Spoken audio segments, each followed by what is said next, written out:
With patch 2.1.2 live, this has been met with mixed feelings from the Diablo 4 fans. Minion Necromancer disappointment, a fan favorite witch power has been re-enabled, we've had some interesting data mine, and we have a great twist on the Mother's Blessing that is currently active right now. We're going to start with the Ring of mendeln. This was a hot topic that was supposed to be fixed in the patch today. Early testing from all of the Necromancer fans that are out there that have been waiting for this is that it is currently not working. The damage is not scaling with all of the aspects and all of the talents that it's supposed to be scaling with still. We'll see what Blizzard says when it comes out soon, but if you haven't played the build yet, even without the Ring of mendeln on, the build is still a lot of fun if you are a fan of minions. So I would highly suggest not letting this dampen your spirits about playing a minion build. Hop on, play the builds that are fun. If they don't push Pit 150, that's okay. If you're enjoying it, that makes it a good build for you. Let's look at the witch power that has been re-enabled. We got an update on the Twilight warding. This has been a fan favorite witch power. Everybody was very disappointed when they pulled it down for the second time now. What was happening with this witch power if you hadn't used it yet? It was randomly killing you. Just out of nowhere, you'd be running along and then you would die. So they have taken it down, but it was re-enabled now. It is officially live, so if you guys want to go use it, you can absolutely hop back into the game and use it. What the witch power does, every certain amount of seconds, it's going to give you a barrier for 30% of your maximum life for 5 seconds. Now, when you get this cooldown low enough, you can basically have additional barrier up all the time. And if you're a class that runs additional barrier like the Necromancer does here, this is just going to add to your barrier and make you a lot more tanky. The barrier is also going to reflect enemies' projectiles at level 12. So that's a really, really huge source of damage reduction. So everybody was really bummed when it went back down, but it is now live, and we should see a fix to this, and it should be the last time that it comes down. Now, with the Mother's Blessing live, you now get 35% more XP and 50% more gold. That is pretty standard for what they've been offering for the Mother's Blessing. However, there is a twist. When you complete your Whispers, you get all 10 of your Grim Favors. You can turn them in still at the Ravens inside of the Headhunt zones, or you can come back to the Tree of Whispers and you can turn them in here. When you turn in your Tree of Whispers cache and you open it up, you're now left with a small little surprise. Inside of this, they've added in a new cache for you. It's Gift of the Tree.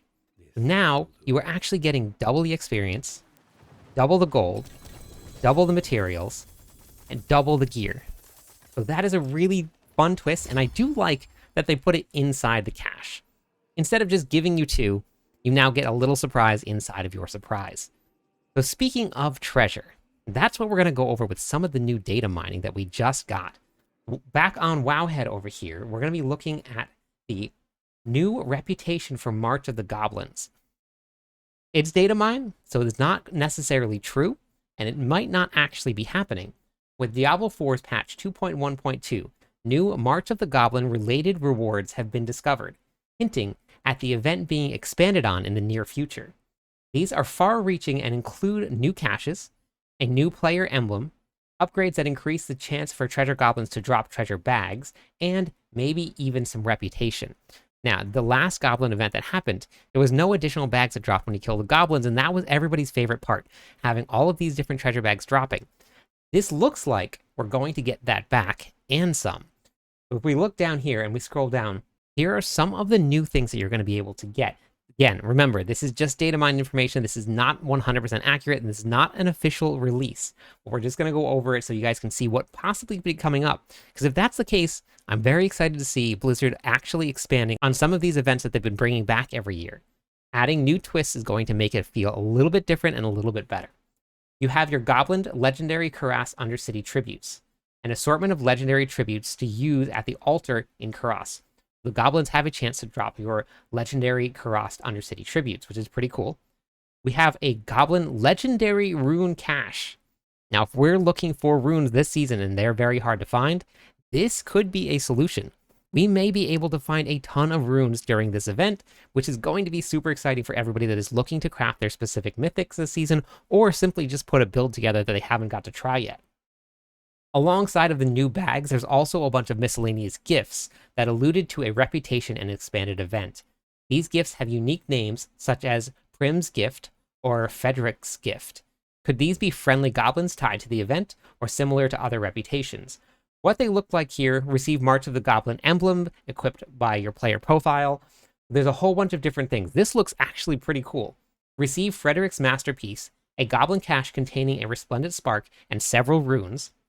Upgrade also increases the chance for treasure goblins to drop treasure bags by 5% during March of the Goblins. So they're going to be adding things like this in. This is pretty cool because there's another one, and I wonder if these are going to stack. If they stack, we should be getting a ton of different caches. If we get a lot of caches, that gives us a chance to get additional goblin treasure. Now, if you look here, this actually looks like a rune. Now, that's just the data mine emblem, so it might not actually be a rune, but maybe we're going to be socketing things, and when we socket things, we have more chance to drop more bags. Just kind of a fun little theory crafting, a little story that might be playing into this new event. So I'm very excited to see what happens and what comes out of this, because there definitely is a lot more that they're going to be adding on.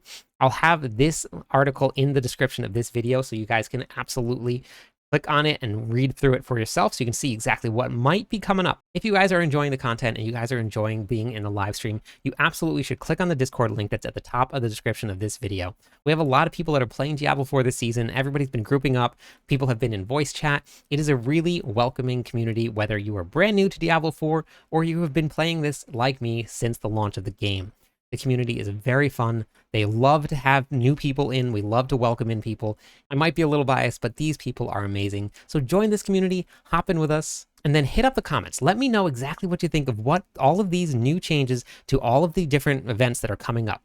Now, I know that everybody would love to see some expanded events. It's been a hot topic for a lot of people, but it looks like we're at least seeing a little bit of variant in some of the events. Now, hopefully this will lead to when the roadmap hits, that's going to be happening in April, right before the new season launches. We'll get to see maybe a whole bunch of big changes. I have a feeling that the Blizzard has something up their sleeve, and I'm just waiting for them to drop. So hit the comments, let me know what you think, and if you haven't yet, stop by the live stream. I'm live every night. Stop by, say hi, theory craft with me. Catch you on the clip side.